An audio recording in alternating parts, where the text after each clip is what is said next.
গেল এক মাস ধরে এভাবেই বালি ফেলে দখল করা হচ্ছে কুষ্টিয়ার পোড়াদহ এলাকার প্রায় ১০০ কোটি টাকা মূল্যের ৩৬ বিঘা রেলওয়ের সম্পত্তি।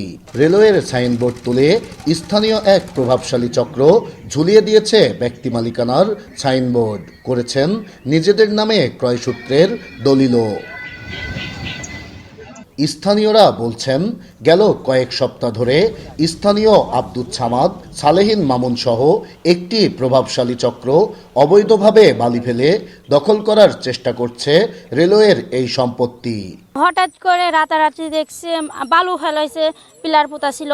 এইসব সব রেলের জায়গা, আমরা তো জানি সরকারি জায়গা। আমরা লাল ফ্ল্যাগ দেখছি টাঙ্গাই দিয়ে গেছিল, তারপরেও দেখছি কাজ চলতেছিল না, এই রেলের কোনো ধরপাকড় কিছুই বাধা দিচ্ছে না। স্থানীয়দের অভিযোগ, প্রায় ১০০ কোটি টাকা মূল্যের রেলওয়ের এই সম্পত্তি অনেকটা প্রকাশ্যে দখল হয়ে গেলেও নিশ্চুপ প্রশাসন ও রেলওয়ের কর্মকর্তারা মামলা ও মাইকিং করেই সেরেছেন দায়। এত টাকা সম্পত্তি যে সরকারের যে এইভাবে ভরাট করে নিচ্ছে, তো সরকার বাধা দিচ্ছে না কেন?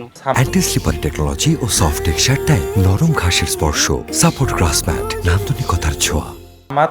মাসুদ, লিটন, মামুন, মূলত এরা এই ৬-৭ জন মিলিয়ে এরা এইসব জিনিস দখল করার জন্য, মানে সরকারি প্রপার্টি, রেলের স্টেট অফিসার, এইটা সরাসরি এর মধ্যে স্টেট অফিসার ইনভলভ আছে। দখলদারদের দাবি, রেলওয়ের এই সম্পত্তি ক্রয়সূত্রে হাত বদলের মাধ্যমে ক্রয় করেছেন তারা, দেখাচ্ছেন মালিকানার দলিলও। কোনো দখল সম্পত্তি না, এটা আমাদের আরএসএসএ এবং দলিল মূল্যে আমাদের এই জমি, এটা আমাদেরই জমি। আমরা রেজিস্ট্রি করছি, রেভিনিউ দিছি, ভ্যাট ট্যাক্স দিয়েই আমরা এই জমি রেজিস্ট্রি করছি। তবে রেলওয়ে কর্তৃপক্ষের দাবি, এ সম্পত্তি কারো কাছে বিক্রি করেননি তারা। এ সম্পত্তি উদ্ধারে সহযোগিতার কথা জানান জেলা প্রশাসক।